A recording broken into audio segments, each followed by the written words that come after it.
அனைத்து அன்பு உள்ளங்களுக்கும் வணக்கம். நாம் இன்று இப்பதிவில் பார்க்க போவது மிகவும் பழமை வாய்ந்த சிவன் கோயில். வாங்க பதிவுக்குள்ள போகலாம்.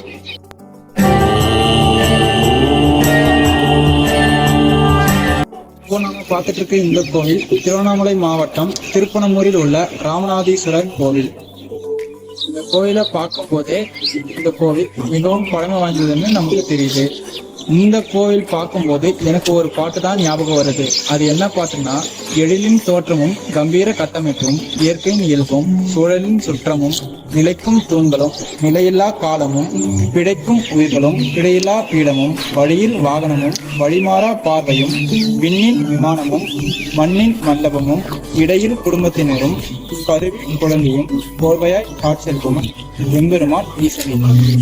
சரி வாங்க, இந்த கோயிலை பத்தின மேலும் சில தகவல்களை இந்த கோவிலை பாதுகாத்தும் பராமரிச்சுட்டும் இருக்கிற பிரம்மஸ்ரீ அமரேசன் ஐயா அவர்கள் பதிவு செய்ததை பார்ப்போம்.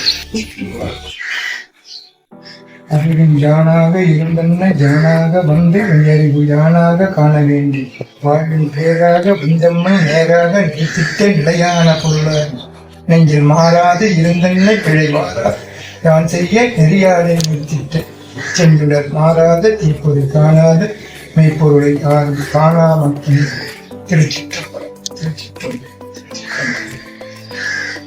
பழம்பெரும் தேவஸ்தானமாக இருப்பது திருவண்ணாமலை மாவட்டம் செய்யார் வட்டம் திருப்பனூர் கிராமத்தில் எழுந்தறியுள்ளது. இது காஞ்சிபுரத்திலிருந்து 22 கிலோமீட்டர் தொலைவிலும் செய்யாறிலிருந்து 18 கிலோமீட்டர் தொலைவிலும் ஆரணி டு காஞ்சிபுரம் வேலூர் டு காஞ்சிபுரம் சாலையில் உள்ளது.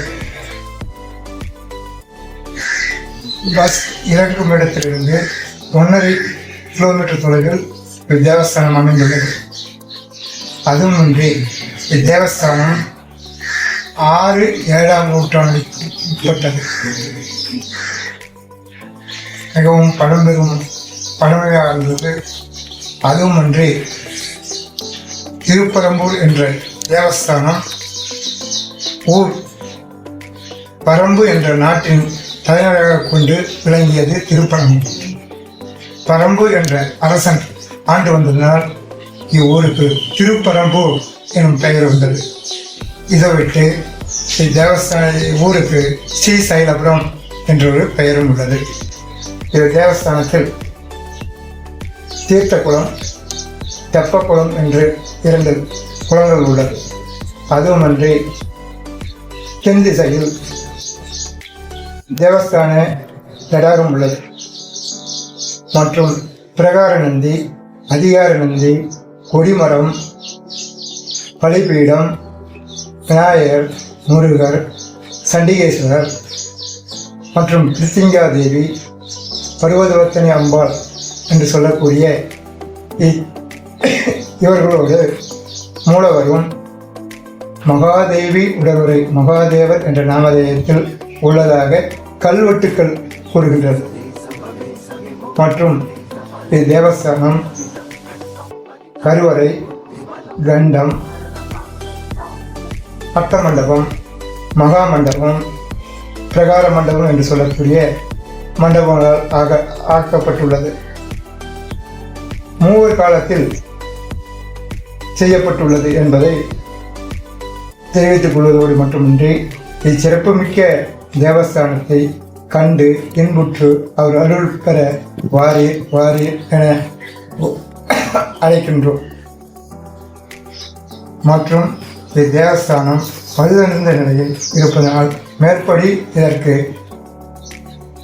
புனர் உத்தரவு செய்வதற்கு பிரயத்தனப்படுகின்றார்கள் பொதுமக்களும் கிராமவாசிகளும் ஆன்றோர்களும் மற்றும் ஆன்மீக நேயர்களும் துணையிருந்து இதனை துவக்க நாள் இறைவனுடைய அருளை எதிர்பார்த்து கொண்டிருக்கின்றார்கள் என்பதை மிகவும் இறைவனுடைய தாழ்தனை பற்றி தெரிவித்துக் கொள்கின்றேன். திருச்சிற்றம்பலம், திருச்சிற்றம்பலம், திருச்சிற்றம்பலம். சர்வம் சிவமயம். இந்த பதிவு பார்த்ததற்கு மிக்க நன்றி. மீண்டும் மறுபதிவில் உங்களை சந்திக்கும் வரை உங்களிடமிருந்து விடைபெறுவது உங்கள் மோகன் மற்றும் சிவா.